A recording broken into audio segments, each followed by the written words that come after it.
3월 1일부터 방역 패스가 전면 중단이 됐죠. 여러분 이제 휴대폰 아무리 흔들어도 QR코드가 뜨질 않습니다. 자가격리도요. 오로지 확진자만 합니다. 동거인이어도 그 동거인이 백신 미접종자여도 격리 안 하죠. 오로지 확진자만 합니다. 굉장히 큰 변화인데요. 여전히 유지되고 있는 것도 있죠. 바로 사적 모임은 6명, 식당 등의 운영 시간은 10시 이 지침입니다. 그런데 이 지침이 또 바뀔 것 같습니다. 지금 토론 중이고 곧 발표가 된다는데 우리 삶에 큰 변화가 있을 것 같아서 잠시 후에 김부겸 국무총리를 통해서 그 이야기를 좀 확인을 하도록 하고요. 김부겸 국무총리를 연결하기 전에 지금 단일화 기자회견의 현장에 들어오는 소식들 조금 더 정리를 해드릴게요. 어젯밤 TV 토론이 있은 후에 두 사람이 전격적으로 만나서 단일화에 합의를 했습니다.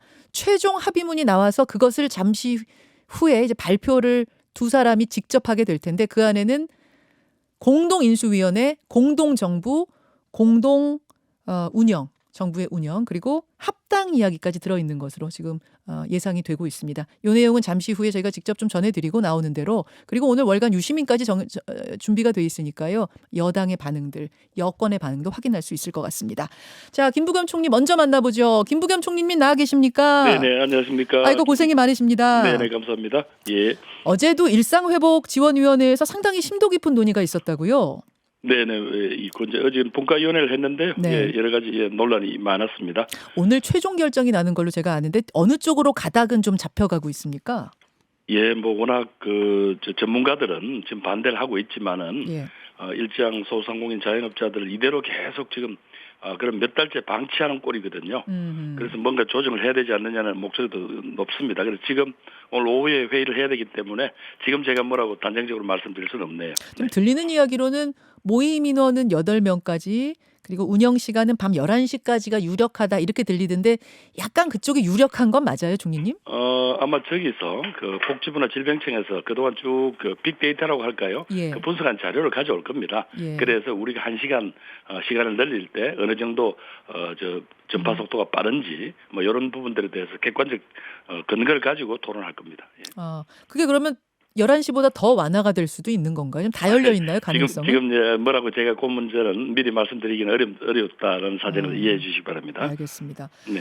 사실 자영업자분들은 그렇게 말씀하세요. 아니 뭐 10시, 11시, 12시 그러지 말고 제한을 좀 전면 풀어달라. 이미 역학조사도 안 하고 확진자 외에는 자가격리도 없앤 상황이면은 거의 계절 독감 수준으로 본다는 건데 왜 식당, 카페들만 이렇게 손해를 계속 봐야 하는가 이렇게 말씀하시는데. 그러니까 예, 그 네. 부분이 제일 이제 아픈 부분인데요. 네. 결과적으로 이제 오미크론이라는 거는 실체가 과거의 델타 변이라든가 이런 거하고 달라졌는데 다른 부분은 다 대응을 바꾸면서 소위 위중증자, 사망자 숫자를 줄이는 쪽으로 집중하면서 왜 이 사회적 거리두기만큼은 계속 과거 방식을 고집하냐는 그런 계속 항의가 있습니다. 네, 네. 예. 그런 부분들에 대해서도 지금 고민을 하고 계시는 거고. 그렇죠. 예. 또 반면에 방역 전문가들은 예. 아직 시기상조다. 예. 가능한 보수적으로 해야지 위중증 환자 늘어나면 큰일 난다. 또 그런 입장이신 거죠? 예, 이제 그분들이 보시기에 다른 나라들도 이게 이제 상승기 때 이렇게 푼 게 아니고 네. 어느 정도 이제 말하자면 정점을 지나가고 난 뒤에 풀어야지 효과가 좀 적다. 그래서 너무 이제 말하자면 자칫하면 국민들에게 신호, 이제 다 끝났다라는 잘못된 신호를 주게 되면 방역에서 엄청난 혼란이 올 텐데 그 부분을 어떻게 할 거냐라는 그런 지적을 많이 하시죠. 그분들이. 이쪽 저쪽 다 100% 만족시킬 수는 없을 예, 거고 그렇습니다. 중간에서 가장 합리적인 안을 찾아내야 되는 게 이게 뭐 국무총리의 역할이겠네요. 예, 뭐 합리적이라기보다도 정말 서로 아픔을 조금씩 감당할 수 있는 수준이 어딘가 예. 그렇게 보시면 될 것 같습니다. 알겠습니다. 근데 이제 규제를 풀면은 편하고 좋긴 좋아요. 좋은데 국민들 사이에선 좀 불안한 마음도 동시에 듭니다. 왜냐하면 확진자 수 때문인데요. 네네. 어제 22만 명 육박했습니다. 예. 오늘도 추세선에서 크게 벗어나진 않는 거죠. 오늘은 아무래도 이제 3월 1일 날 주로 이제 검사 받은 분들이니까 숫자가 조금 줄어서 한 20만 내외 정도로 아마 나올 것 같아요. 예. 그러니까 조금 줄었지만 그건 이제 의미 있는 변화라고 보기는 어렵고요. 그래서 또 오늘 추이를 좀 지켜봐야 될 것 같습니다. 그렇다 보니까 예. 이 시점에서 방역 지침 완화를 해도 되는 건가? 좋으면서도 걱정되는 그런 심리가 분명히 있거든요. 예, 그렇습니다. 많은 분들이 특별히 아이들이 또 학교까지 가고 하는데 네. 사회적으로 우리가 조금 아이들을 보호해 줘야 되지 오히려 사회에서 오히려 아이들에게 이렇게 확진을 시키는 그런 분위기가 되면 안 되지 않겠냐라는 그런 걱정을 많이 들려주십니다. 그럼에도 불구하고 지금 방역 지침을 좀 푸는 쪽으로 가는 이유는 뭘까요? 상황을 어떻게 보시길래요? 요게 좀 안타깝게도 저희들이 일상 회복으로 좀 가다가 작년 네. 11월경에 이제 오미크론 변이가 그때 오기 전입니다만은 델타 변이가 그때는 한참 기승을 부릴 때죠. 그렇죠. 그때부터 소위 이제 사회적 거리를 두기를 통해서 자영업이나 소상공인들한테 이제 일종의 사회적인 부담을 지어줬잖아요. 예, 예. 그게 벌써 이렇게 되면 하면 석 달 넉달째가 됩니다. 그럼 사실 이분들 보고 뭐 아무런 뭐 사회적 부조가 없는 건 아닙니다만은 저희들이 조금 했지만 이분들 견디기가 어렵거든요. 그래 언제까지 이 자영업자 이분들 한 저희들이 대충 보더라도 업소 기준으로 해서 한 400만 그 종사자 한 600만 700만을 계속 이렇게 그분들한테 이 짐을 지고 가라고 할 수는 없잖아요. 네. 그러니까 일종의 사회적인 위험을 우리가 나눠지면서 그분들한테도 뭔가 좀 희망이 있다는 걸 보여주려면 좀 저희들이 그런 어떤 배려를 해야 되는 거 아니냐 그런 지적을 받고 있습니다. 지금 상황을 계절 독감의 초입 정도라고 보고 계시는 건가요? 아닙니다. 그거는 너무 그건 아닙니까? 예, 너무 그거는 너무 소위 나이브하다 그러느냐 너무 쉽게 보는 거예요. 그렇지는 않은 게 어허. 분명히 계절 독감보다는 약 한 2배 정도의 위중증률 네. 또 사망률이 있기 때문에 그렇게 예. 할 수는 없고요. 다만 요게 이제 세대별로 보면 50대 이하에서는 거의 사망자가 안 나오는 걸 보면 분명히 이제 개인의 건강차는 있는 것 같습니다. 아니 그럼 계절 독감의 초입으로도 보는 게 아니면 확진자 지금 20만 뭐 넘어가는 상황에서 이렇게까지 풀어도 되나? 또 그 생각이 들게 마련이. 고맙게도 전 국민들이 마스크를 써주고 계시잖아요. 예. 그러니까 그게 상당 부분 말하자면 방역으로서는 최고의 효과를 내는 거죠.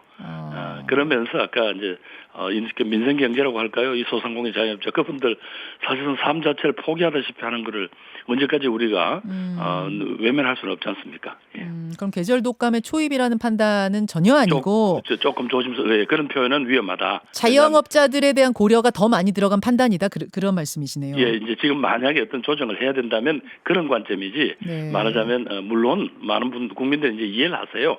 이 오미크론이라는 게 과거 델타하고는 좀 다르구나. 네네, 그렇다 하더라도 사실상 우리 주변에 보면 가끔씩 희생되는 사람이 나오잖아요. 그럼요. 예. 그래서 조심하셔야 됩니다. 예. 일각에서는 선거를 앞둔 시점이기 때문에 조금 무리해서 정부 여당 위에 푸는 거 아니냐 또 이렇게 말씀하시는 분들도 계세요. 예, 뭐 늘 제가 강조하지만 이 오미크론이든 델타든 이 코비드 바이러스에는 그 여야도 보수 진보도 없습니다.